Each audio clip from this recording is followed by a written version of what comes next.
நகரத்துல இருந்து தூரமா இருந்த ஒரு காட்டுல சோனா குருவி தன்னோட பொண்ணு பியூட்டி கூட வாழ்ந்து வந்துச்சு. சோனா குருவியோட கணவர் ராணா குருவி வெளிநாட்டுல வேலை பார்த்துக்கிட்டு இருந்தாரு. ராணா குருவி 6 மாசத்துக்கு ஒரு தடவை தான் தன்னோட காட்டுக்கு வரும். இப்படி வர ராணா குருவி ஒரு 10 நாட்கள் தன்னோட குடும்பத்தோட சந்தோஷமா இருந்துட்டு மறுபடியும் வெளிநாடு கிளம்பி போயிடும். சோனா குருவி எப்பவுமே எந்த வேலையும் செய்யாம சும்மா இருக்கிறது பிடிக்காது. சோனா குருவிக்கு தையல் தெரியும். அதனால ஒரு தையல் மிஷின் வாங்கி அந்த காட்டுல இருந்த பறவைகளோட துணிகளை தச்சு கொடுத்துக்கிட்டு இருந்தது. இப்படி இந்த தையல் வேலையில வர வருமானத்தை வச்சு தன்னோட குடும்ப சுமையை பார்த்துக்கிட்ட சோனா குருவி தன்னோட கணவர் அனுப்புற பணத்தை அப்படியே சேமிச்சு வச்சிடும். ஆனா இப்ப கொஞ்ச நாட்களா சோனா குருவிக்கு ஒரு பெரிய பிரச்சனை இருந்தது. அதாவது சோனா குருவிக்கு கண் பார்வை சரியா தெரியாம போயிடுச்சு. அம்மா, நீங்க என்னையும் அப்பாவையும் பத்தி நினைக்கிறீங்களே தவிர உங்களை பத்தி நினைக்கிறது இல்ல. கண் பார்வை தெரியாம நீங்க கஷ்டப்படுறதை என்னால பார்க்க முடியல. பியூட்டி, ஆரம்பத்துல சின்ன சின்ன பொருட்கள் தான் எனக்கு தெரியாம இருந்துச்சு. இப்ப எதிரில உள்ளவங்களோட உருவமே தெரியல. அவங்களோட குரலை வச்சுதான் அவங்க யாருன்னு கண்டுபிடிக்கிறேன். இதை உடனே சரி பண்ணி ஆகணும்.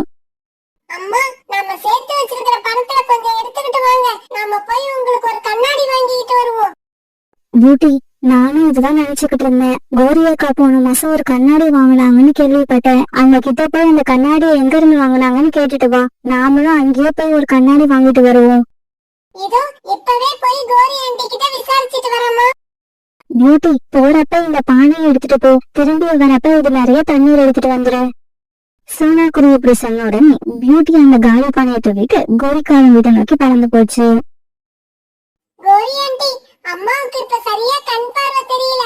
அதனால அம்மாவுக்கு இப்ப கண்ணாடி போடணும். நீங்க கூட போன மாசம் கண்ணாடி வாங்குனீங்கன்னு அம்மா சொன்னாங்க. அத எங்க வாங்குனீங்கன்னு சொன்னா எங்க அம்மாவும் அங்கேயே போய் கண்ணாடி வாங்கிப்பாங்க.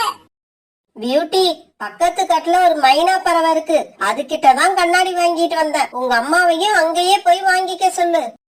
பியூட்டி, கண்ணாடி வாங்கணும்னா நிறைய செலவாகும். உங்க அம்மா அந்த அளவு பணம் வச்சிருப்பாங்களா? எங்க அப்பா மாசம் மாசம் அனுப்புற பணத்தை எல்லாம் எங்க அம்மா பத்திரமா சேர்த்து வச்சிருக்காங்க. அதனால எவ்வளவு செலவானாலும் சரி, எங்க அம்மாவுக்கு கண்ணாடி வாங்கி ஆகணும். பியூட்டி, உங்க அம்மாவோட கண்ணுல சின்னதா பிரச்சனை இருந்தா அதுக்கெல்லாம் கண்ணாடி போடணும்னு அவசியம் கிடையாது. அங்கிள், எங்க அம்மாவுக்கு ஆரம்பத்துல நீங்க சொன்ன மாதிரி கண்ணுல சின்னதாதான் பிரச்சனை இருந்தது. ஆனா இப்ப அப்படி இல்ல, ரொம்ப அதிகமாயிடுச்சு. எதிரில யாரு நிக்கிறாங்கன்னே எங்க அம்மாவுக்கு இப்பெல்லாம் தெரியறது இல்ல. அவங்களோட குரலை வச்சுதான் அவங்க யாருன்னு கண்டுபிடிக்கிறாங்க. அதேதான், எனக்கும் அப்படிதான் இருந்தது. இப்ப கண்ணாடி போட்டதுக்கு அப்புறம் எல்லார் முகமும் தெளிவா தெரியுது. என்ன மாதிரியே உங்க அம்மாவும் கண்ணாடி வாங்கி போட்டுட்டா எல்லார் முகத்தையும் தெளிவா பார்க்கலாம். சரி ஆண்டி, நான் கிளம்புறேன். நான் நதியில போய் தண்ணி எடுத்துக்கிட்டு வீட்டுக்கு போகணும். இப்படி சொல்லிட்டு பியூட்டி பானையை தூக்கிட்டு அங்க இருந்து பறந்து போச்சு. பியூட்டி போனதுக்கு அப்புறம் காலுக்கு அவன் சந்தோஷத்துல துள்ளி குதிச்சது. காலேஜி, என்ன இவ்வளவு சந்தோஷம் உங்களுக்கு? என்னாச்சு? கோரி, சோனா வீட்டுல நிறைய பணம் இருக்கிற விஷயம் நமக்கு தெரிஞ்சு போயிடுச்சு. அது மட்டும் இல்ல, சோனா குருவிக்கு இப்ப எதிரில நிக்கிறவங்களோட முகமும் தெரியல. குரலை வச்சுதான் அடையாளம் கண்டுபிடிக்குது. இந்த விஷயத்தை கேட்டதுக்கு அப்புறம் என்னால சந்தோஷப்படாம எப்படி இருக்க முடியும்?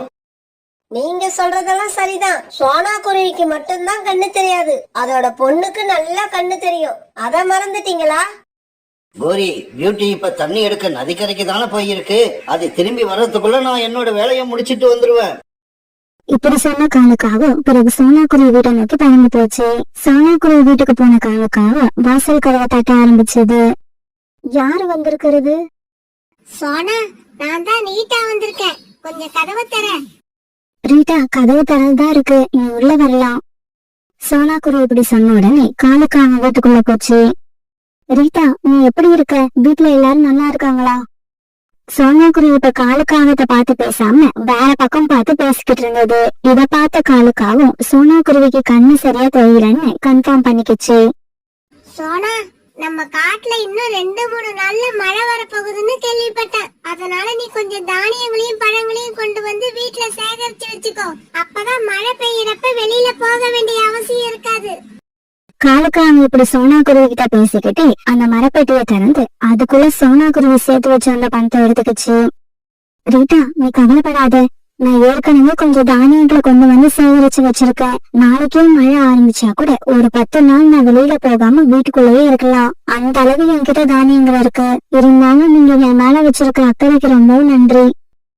சரி சோனா, நான் கிளம்புறேன். உன்கிட்ட சொன்ன இந்த விஷயத்தை நான் மத்த பறவைகள் கிட்டயும் போய் சொல்லணும்.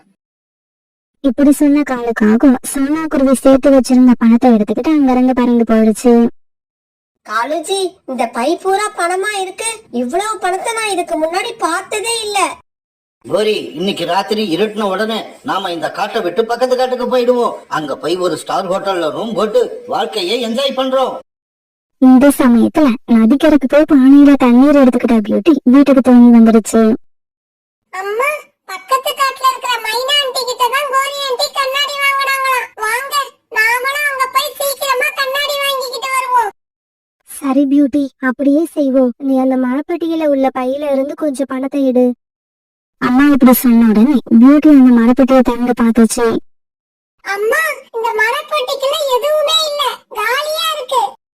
பியூட்டி இப்படி சொன்னதை கேட்ட சோனா குருவி அதிர்ச்சி ஆயிடுச்சு. பியூட்டி, நல்லா பாரு, நான் பணம் இருந்த பையன் அந்த பெட்டிக்குள்ள தான் வச்சிருந்தேன். அம்மா, பெட்டியெல்லாம் நல்லா பாத்துட்டேன். பெட்டி காலியா இருக்கு, அதுக்குள்ள எதுவுமே இல்ல. அம்மா, நான் வீட்டை விட்டு வெளியில போனதுக்கு அப்புறம் யாராவது நம்ம வீட்டுக்கு வந்தாங்களா? நீ போனதுக்கு அப்புறம் நம்ம வீட்டுக்கு ரீட்டா மட்டும்தான் வந்தது, வேற யாரும் வரல. அப்படின்னா அந்த ரீட்டா தான் இந்த பணத்தை எடுத்திருக்கணும். ஆனா இந்த மாதிரி திருட்டு பழக்கம் ரீட்டாவுக்கு கிடையாது. இப்ப எனக்கு யார சந்தேகப்படுறதுன்னு தெரியல. அம்மா, நீங்க வீட்லயே இருங்க, நான் போய் ரீட்டா ஆண்டி கிட்ட எதுக்கு ஒரு வார்த்தை கேட்டுட்டு வந்துடுறேன்.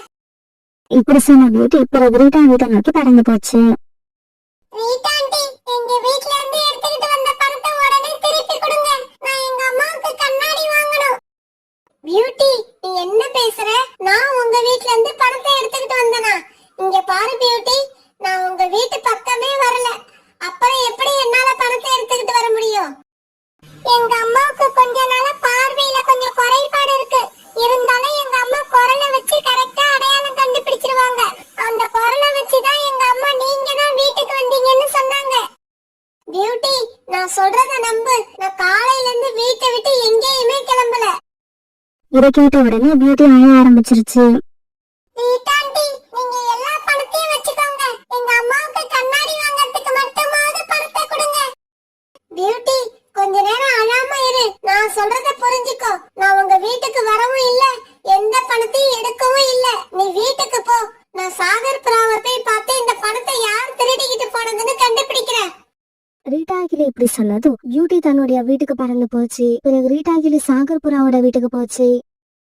என்னது, உன்னோட குரல்ல பேசி சோனா குருவி வீட்டுல இருந்த பணத்தை திருடிக்கிட்டு போயிட்டாங்களா? அது யாரா இருக்கும்? ரீட்டா, எனக்கு தெரிஞ்சு இப்படி டிஃபரெண்டா திருட்டு நடக்குதுன்னா அது கண்டிப்பா காலுக்காகத்தோட வேலையா தான் இருக்கும். சரி வா, நாம அவங்க வீட்டுக்கு போய் அங்க என்ன நடக்குதுன்னு பாத்துட்டு வருவோம். இப்படி பேசிக்கிட்ட ரீட்டா கிளியும் புறாவும் காங்களோட வீட்டுக்கு போறதுக்காக வீட்டை விட்டு வெளியில வந்தாங்க. அப்ப அந்த வழியா பறந்து போன ஒரு போலீஸ் இவங்க வீட்டுக்கு வந்தாரு. என்னங்க, இந்த காட்டுல காலுன்னு ஒரு காகம் வாழ்ந்து வருதே, அது வீடு எங்க இருக்குன்னு உங்களுக்கு தெரியுமா? ஆமா, என்ன விஷயமா நீங்க அந்த காகத்தை பார்க்கணும்?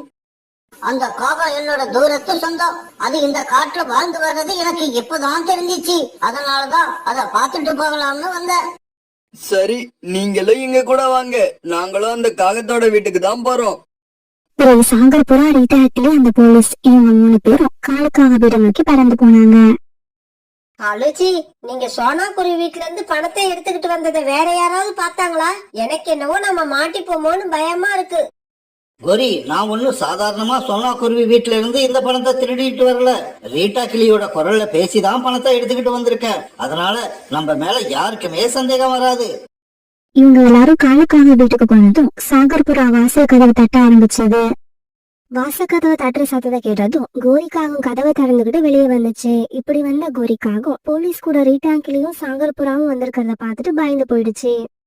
காலுஜி, நான் அப்பவே சொன்னேன், கேட்டீங்களா? சோனா குருவி வீட்டுல இருந்து பணத்தை திருடிக்கிட்டு வந்தது நீங்க தான் போலீஸுக்கு தெரிஞ்சு போச்சு. நம்மள பிடிக்க போலீஸ் வந்திருக்கு.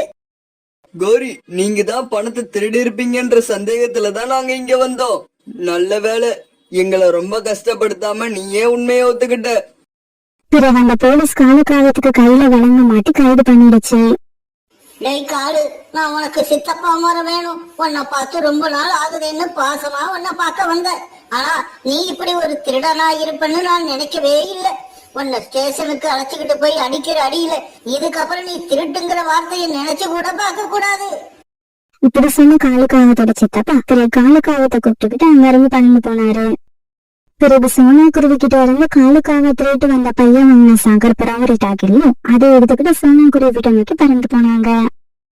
தங்களோட பணம் திரும்பி வந்து சேர்ந்ததால சோனா குருவியும் பியூட்டியும் ரொம்ப சந்தோஷப்பட்டாங்க. பிறகு பக்கத்து காட்டுக்கு போய் கண்ணாடி வாங்கறதுக்காக சோனா குருவி, பியூட்டி, சாகர்புரா, ரிட்டாக்கிளி இவங்க எல்லாருமே ஒன்னா பறந்து போனாங்க.